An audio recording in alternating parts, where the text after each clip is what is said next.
people's satisfaction. That's not even well defined, obviously, happiness or whatever. But if the integral or the minimum of the cost function on all human happiness ended up being a reality where, for example, we all believe in comforting conspiracy theories, or we're all devoutly religious, or maybe we're all wrapped up in tribalism and warfare because that has some camaraderie and there's some satisfaction in like the So I'm just saying, like it could be that the like maximum happiness is actually in places that aren't ideal, and if that was the case, kind of how could we shift to try to? There you go, right? So you're saying okay, the future A, even though it quote maximizes quote happiness, is actually undesirable from the human point of view.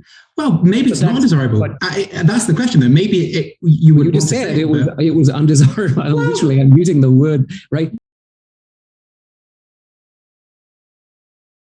I think this leads to, I would say, the need to be much more careful and sophisticated about how we define these things, how we specify exactly what do we mean by preferences or collective reward functions.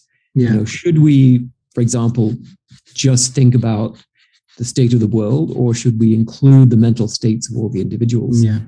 Right. And if I think there's and these are classical problems, right? At least going back to the 19th century, if not before. If you only care about mental states, then it looks like the solution is just to fool everybody and say, everyone this is the best possible economy in the history of the world, and so on and so forth. And everyone feels great, but of course, none of it's actually true.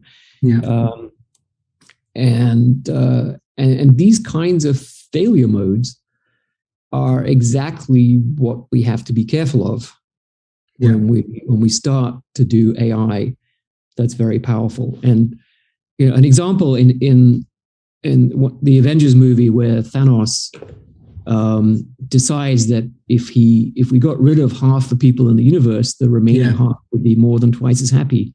Right. So it's sort of naive utilitarian calculation says, we've got to get rid of half the people in the universe. Right. That's not the kind of thing we want to have happen. And as our AI systems approach Thanos levels of power, right, as they start collecting the Infinity Stones, we had better get these things straight, and we need the help of philosophers. I would say that a lot of philosophers are more interested in simply defending the philosophical position that they've taken vis-a-vis the other two camps in philosophy than in actually solving the problems.